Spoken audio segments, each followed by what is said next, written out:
ना इधर ना उधर, सीधे मुद्दे पर नज़र। और क्या है आज की खबर, आप देखना शुरू कर चुके हैं न्यूज़ 18 आपके पुनीत के साथ। मेरे साथ मेरे वरिष्ठ सहयोगी अंकुर जी भी मौजूद हैं, उनके पास चलेंगे। दरअसल खबर आई है इजराइल से। इजराइल पर यमन के हूतीज़ ने अटैक किया है, हमला बोला है, और एक मिसाइल जो है उनके सीधे जो है वो एयर स्ट्रिप पर आकर गिरी है। और सबसे व्यस्ततम ये एयरपोर्ट बताया जाता है जहां पर ये मिसाइल का हमला हुआ है।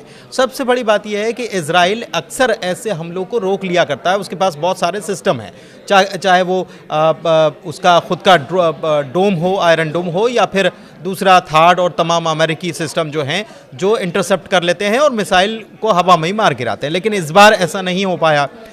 हमला क्यों हुआ, क्या और तेज़ हमले होंगे और आगे क्या हो सकता है, समझते हैं अंकुर जी से। अंकुर जी, क्या खबर आई?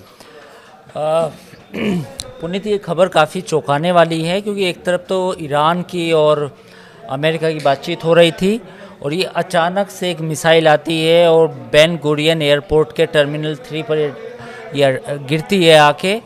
और सबसे बड़ी बात कि इजराइल के जो डिफेंस सिस्टम है, एयर डिफेंस सिस्टम है, उनको मतलब वो इसको डिटेक्ट नहीं कर पाते। और ये बिल्कुल बेन गुरियन एयरपोर्ट का मतलब आप समझिए कि इजराइल का सबसे बड़ा एयरपोर्ट, सबसे बिजी एयरपोर्ट, और उस एयरपोर्ट की महत्व इतना है कि जितनी भी फ़्लाइट्स आती हैं वो उसी एयरपोर्ट पे आती हैं। कल जब ये खबर आई तो इंडिया से एक फ़्लाइट जा रही थी, उसको आबू धाबी में रोका गया, जो इजराइल जा रही थी बेसिकली।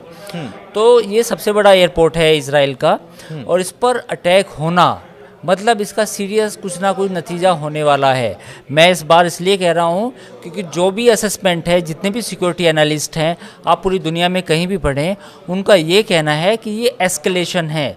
मतलब एक जो एस्केलेशन का लैडर है, ये इसमें टॉप पे है, क्योंकि एयरपोर्ट पे अटैक होना, मिसाइल का गिरना इजराइल अपनी सिक्योरिटी के लिए एक बड़ा थ्रेट मान रहा है। तो जो ये माना जा रहा था कि जो इजराइल और ईरान के बीच में कॉन्फ्लिक्ट बढ़ सकता है, वो ये इससे बढ़ सकता है, क्योंकि इजराइल ने ये कहा है कि हुतीज़ का हमले को हम ईरान का हमला मानेंगे। ठीक, ईरान का हमला मानेंगे, लेकिन हुतीज़ पर तो अमेरिका लगातार अटैक कर रहा था। हमने देखा कि लाल सागर में उसके युद्धपोत उसने अमेरिका ने तैनात कर रखे हैं, और वहाँ से हुतीज़ पर अटैक कर रहा था। और हुतीज़ अब वहाँ तो जंग लड़ी रहे हैं, लेकिन उसके अलावा उन्होंने इजराइल के ऊपर भी हमला बोलना शुरू कर दिया। ये क्यों किया गया? नहीं, बेसिकली इजराइल पे हमला हुतीज़ काफ़ी लंबे टाइम से ही कर रहे थे, इसमें तो कोई दो राय नहीं है। लेकिन सबसे वो दो फ्रंट पे खेल रहा है ना। हाँ, वो दो फ्रंट पे खेल रहा है। और दूसरी बात, चौंकाने वाली बात ये है कि अमेरिका ने इतने बम बरसाए हैं, खासतौर पर ट्रंप के आने के बाद। 20 जनवरी को जब ट्रंप अमेरिका के राष्ट्रपति बने थे, तो उसके बाद तो अमेरिका ने लगातार बॉम्बिंग की है। इतनी बॉम्बिंग के बावजूद अगर हुती सर्वाइव कर रहे हैं, रिटेलिएट कर रहे हैं, और इजराइल के एयर डिफेंस सिस्टम को धता बताते हुए भी अपनी मिसाइलों को मार, ऐसी टेक्नोलॉजी है कि वो उनका एयर डिफेंस उसको डिटेक्ट नहीं कर पा रहा है। हाँ, लेकिन सपोर्ट तो ईरान का है। देखिए, ऐसा तो नहीं है कि हुतीज़ का ये सब कुछ है, तो पूरी दुनिया जानती है कि सपोर्ट ईरान का है। तो ईरान के सपोर्ट के साथ हुतीज़ की जो एक तरह से कोई लड़ने की क्षमता है या लड़ाई का जो जज्बा है, वो वाकई में देखने काबिले गौर है। क्योंकि अमेरिका की बॉम्बिंग ज़बरदस्त हुई है। कोई अगर ये बात कहे कि हुतीज़ पे अमेरिका ने बॉम्बार्डमेंट नहीं की है, कारपेट बॉम्बिंग हुई है, उस कारपेट बॉम्बिंग के बावजूद हुतीज़ जो हैं वो इजराइल पे भी हमला कर रहे हैं गाहे बगाए। तो अपने आप में पूरा मिडिल ईस्ट में एक नई तस्वीर बनकर उभर सकती है, क्योंकि 12 मई को जो अमेरिका के सेक्रेटरी ऑफ डिफेंस हैं वो मिडिल ईस्ट आएंगे, और ऐसा माना जा रहा है कि मई के लास्ट में या जून में डोनाल्ड ट्रंप भी आने वाले हैं सऊदी अरब आने वाले।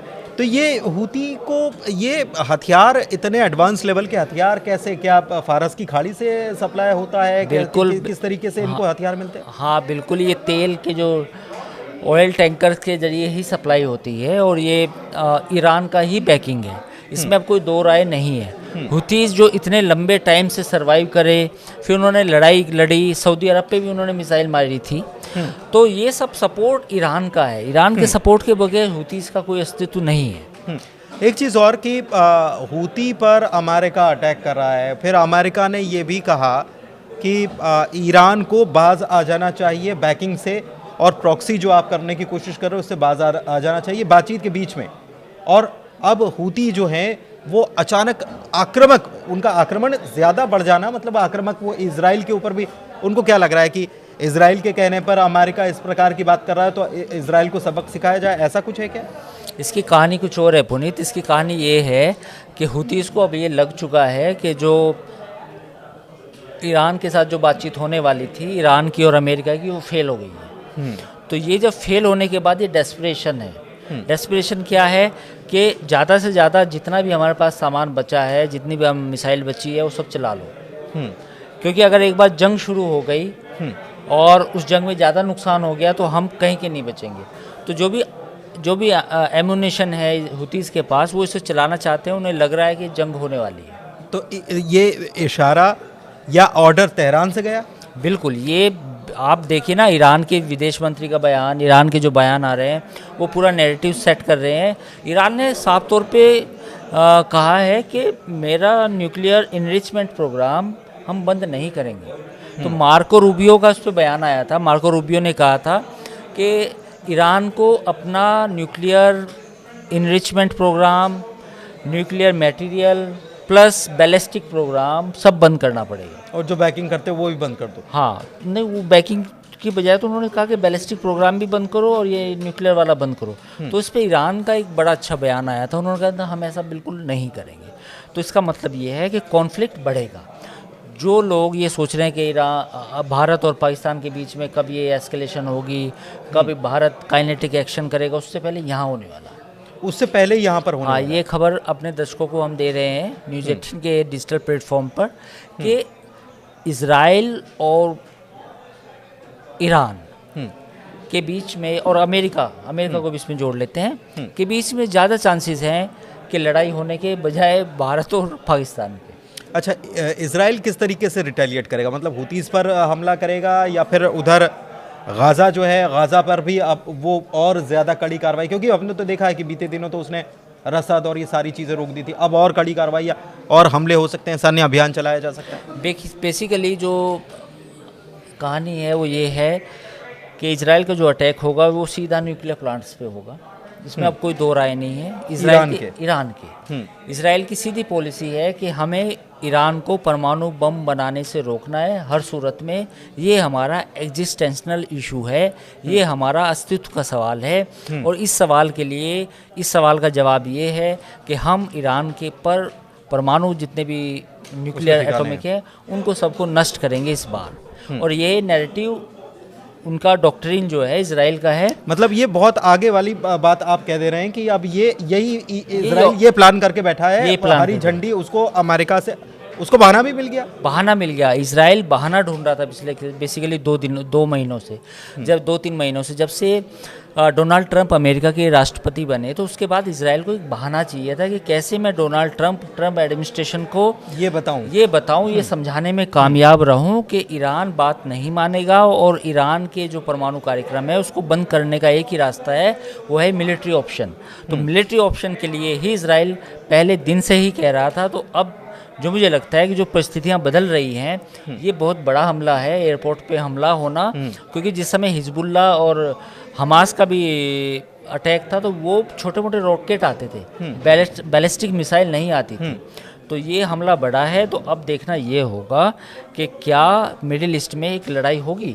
जो अभी जो सूरत हाल है उसको देखकर ये लग रहा है कि यस, मिडिल ईस्ट में एक बड़ी वॉर छिड़ सकती है। और उस वॉर की प्लॉटिंग पूरी तरीके से अब नजर आने लगी है, बिल्कुल साफ साफ। बिल्कुल, आप देखिए ना, मतलब इजराइल को बहाना मिला है। आज कैबिनेट की मीटिंग है इजराइल में, तो इजराइल की कैबिनेट की मीटिंग से जस्ट पहले ये हुआ है। तो इजराइल को एक बहाना मिलेगा, वो कैबिनेट में प्रस्ताव पारित करेगा कि हम अमेरिका को इन्फॉर्म कर रहे हैं, अमेरिका की हम मदद करना चाहे करे, हम ईरान के जो न्यूक्लियर प्लांट्स हैं उन पर अटैक करेंगे। ठीक है, तो कुल मिलाकर मिडिल ईस्ट में अभी जो कुछ दिनों का शांति सब कुछ नज़र आ रहा था कि सब शांति है, सब ठीक ठाक है, अब भयंकर उथल पुथल मचने वाली है।